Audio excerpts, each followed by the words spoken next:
अगर बात महिलाओं की हो और सजना संवरना की बात ना हो, ये तो हो नहीं सकता। सजने संवरने के साथ अगर कुछ इनकम हो जाए तो ये बात सोने पे सुहागा हो जाता है। तो आज हम झारखंड राज्य के जामताड़ा जिला के कुंडहित गांव में हैं और यहाँ आज आपको एक ऐसे दीदी से आपकी मुलाकात कराने जा रहे हैं जो खुद तो सिंपल रहते हैं लेकिन दूसरे को ऐसे सजाते हैं कि लोग देखते ही रह जाते हैं। जी हाँ, हम बात कर रहे हैं कुंडहित के सबसे पुराना beauty parlour Tukai ladies beauty parlour और उनके ऑनर दीदी रूबी माझी जी का, जिन्होंने कुंडहित जैसे ग्रामीण क्षेत्र में ब्यूटी पार्लर के क्षेत्र में अपने आप को स्थापित किया। खुद तो आत्मनिर्भर बने, साथ ही उनके द्वारा बहुत सारे महिलाओं को आत्मनिर्भर बनने का शिक्षा दी गई। और हाँ, एक बात बता दूं, आगे की पूरा इंटरव्यू बांग्ला भाषा में होने वाली है। तो चलिए देर ना करते हुए सीधे दीदी से जुड़ते हैं और जानते हैं उनकी कहानी, उनके जुबानी। नमस्कार, आप देख रहे थे इंटरव्यू सुखेन मंडल के साथ। आपसे एक छोटा सा रिक्वेस्ट करना चाहेंगे कि अगर आप ये वीडियो यूट्यूब के माध्यम से देख रहे हैं तो इस चैनल को सब्सक्राइब जरूर कर लीजिए। चलिए अब सीधे उनसे जुड़ते हैं। नमस्कार दीदी, सर्वप्रथम আপনাকে আমার এই ইউটিউব চ্যানেল দি ইন্টারভিউ আপনাকে অনেক অনেক স্বাগত জানাই। হ্যাঁ, তোমাদেরকেও অনেক ধন্যবাদ তোমাদের এই চ্যানেলে আমাকে ডাকার জন্য। দিদি, অনেকদিন থেকে দেখছি, সোশ্যাল মিডিয়ার মাধ্যমেও দেখেছি আপনি বিউটিশিয়ান বা মেকআপ আর্টিস্টের কাজ করেন। মোটামুটি কত বছর ধরে এই কাজ করছেন? বিউটিশিয়ান কোর্স আমার 2008 থেকে শুরু, আর মেকআপ আর্টিস্ট আমি রিসেন্টলি মানে তাও 2019 থেকে। প্রফেশনাল মেকআপ যেটা আর্টিস্ট আমি, সেটা 2019 থেকে। যখন কাজ শুরু করেছিলেন সে মোটামুটি 2008 এর কথা পর্যন্ত 15-16 বছরের বেশি হয়ে গেল আপনার এই ফিল্ডে কাজ করা। আপনি যে সময় শুরু করেছিলেন, বেসিক্যালি আমাদের সমাজের মহিলারা বাড়ি থেকে বেরোতেনই না। সেই সময় আপনি বেরিয়ে এই সফলতার এক জায়গায় যে আপনি পৌঁছেছেন, সত্যি এটা একটা মানে খুব সুন্দর একটা গল্প হতে পারে। কিন্তু আপনি হয়তো অনেক স্ট্রাগল শুরু থেকেই পেয়েছেন। তো সবথেকে বেশি আপনার পরিবারের কার সহযোগিতা পেয়েছিলেন বা কি সহযোগিতা পেয়েছিলেন সে বিষয়ে আপনি আমাদের দর্শককে কিছু বলুন। হ্যাঁ, অবশ্যই। আমি অ্যাকচুয়ালি আমার শ্বশুর বাড়ি অন্য জায়গায়, আর আমি থাকি কুন্ডহিতে। তো আমার এখানে আমি, আমার হাজবেন্ড আর আমার ছেলে থাকি। ছেলে তখন আমার প্রায় 12 কি 13 মাস, যখন আমি বিউটিশিয়ান করার জন্য আসানসোল যেতাম। তো সেটা সারাদিনের ব্যাপার ছিল। তো আমার শাশুড়ি মা আর আমার দেওর প্রতি সপ্তাহে আসতেন। মানে প্রচন্ড শীতের মধ্যে দিয়েও মানে আমার শাশুড়ি মা অতটা রাস্তা, প্রায় 15-20 কিলোমিটার হবে রাস্তা, এসে আমার ছেলেকে রাখার জন্য আসতো। আর মানে বাড়ির থেকে তখন সবাই বলেছিল যে না, এটা মানে চলবে না এরকম জায়গাতে। তখন পার্লার বলে এখানে সেরকম ছিল না, কিছু জানতো না। সেটাই আমার ইচ্ছে ছিল যে মেয়েরা একটু জানুক, একটু সাজগোজ করুক, একটু মানে অ্যাডভান্স হোক। সেই জন্য আমি তখন ছোট্ট পার্লারটা খুলেছিলাম। তো হ্যাঁ, সেখানে আমি বলবো আমার দেওর আর আমার শাশুড়ি মায়ের প্রচন্ড মানে ওদেরকে আমি ডেডিকেটেড করবো যে আজ আমি যেখানে আছি ওদের জন্য। আচ্ছা দিদি, অনেকেই অনেক সময় কনফিউজ হয়ে থাকে, বিউটিশিয়ান আর মেকআপ আর্টিস্ট এই দুটো কি আলাদা কি একই জিনিস? পুরোপুরি আলাদা।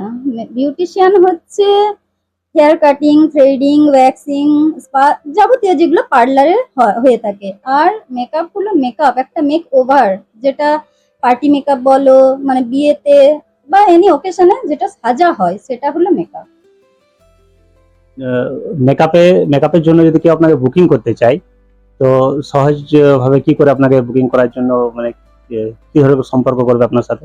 হ্যাঁ, মেকআপের জন্য যদি আমাকে বুকিং করতে চায় তাহলে আমার ফেসবুক আছে রুবি মাঝি বলে, ইউটিউব আছে, আর ইনস্টাও আছে মেকআপ আর্টিস্ট রুবি মাঝি বলে। সেখানে আমার কন্ট্যাক্ট নাম্বার দেওয়া আছে, সেখান থেকেও আমাকে করতে পারে। নইলে আমি আমার কন্ট্যাক্ট নাম্বার তোমাদের সাথে শেয়ার করে দিচ্ছি, 6203424152। এই নাম্বারে চাইলে আমাকে বুকিং করতে পারো যদি আমার কাজ ভালো লেগে থাকে। হ্যাঁ, আর অবশ্যই আমি একটা কথা বলতে চাই, অনেকে টাকা দেখে যে এত টাকাতে ওখানে এই ব্রাইডাল বুকিং হচ্ছে, মানে টাকাটা ম্যাটার করে না, কাজটা আমার মনে হয় ম্যাটার করে। আর কাজ এমন না যে ও একটা ম্যাকের কাজ করে দিচ্ছে 2-3 হাজারে, অসম্ভব, কোনো দিন হয় না। 10,000-এর নিচে তো আমার মনে হয় কোনোদিন হয় না। ম্যাকের কাজ। তো মানে টাকার পিছনে কেউ দৌড়াও না, কাজ দেখে বুকিং করো, আর অবশ্যই রিয়েল ক্লায়েন্টের কাজ দেখেই বুকিং করো, কোনো মডেল সাজানো না।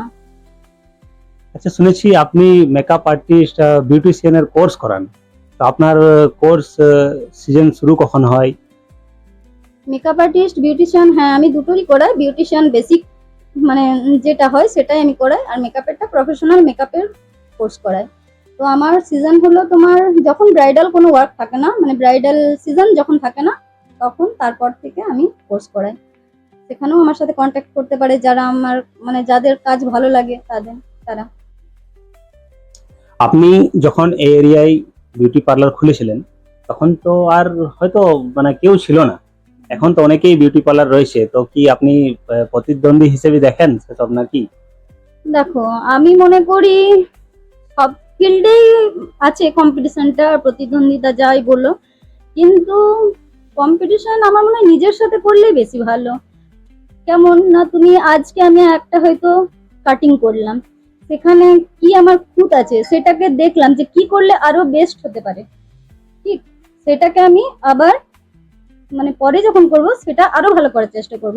তো এইভাবে করলে কি হয়, সফলতা প্রাপ্ত করা যায়। কিন্তু যদি তুমি অন্যের সাথে কম্পিটিশন করো তাহলে ওর কথা ভাবতে ভাবতেই তো আমার মনে হয় তোমার টাইমটা শেষ হয়ে যাবে। ওই জন্য প্রতিদ্বন্দ্বী করার আছে নিজের সাথে করো, কম্পিটিশন করার আছে নিজের সাথে করো, আমি এতটাই বলবো। মানে খুব সুন্দর কথা বলেছেন যে কম্পিটিশন করলে নিজের সাথেই করো, এতে সাফল্যের চান্স আরো বেশি হয়ে যায়।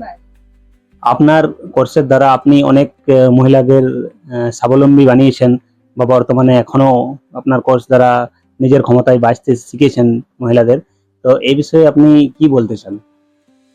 এই বিষয়ে আমার বলা হচ্ছে যে এখন প্রতিটা ফিল্ডেই মেয়েদের জন্য অনেক স্কোপ আছে।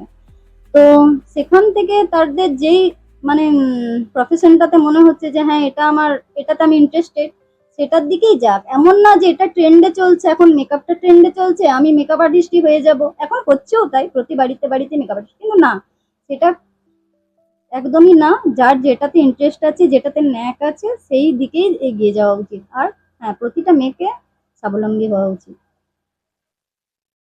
অনেক অনেক ধন্যবাদ আমাদের এই চ্যানেলে আসার জন্য। Thank you.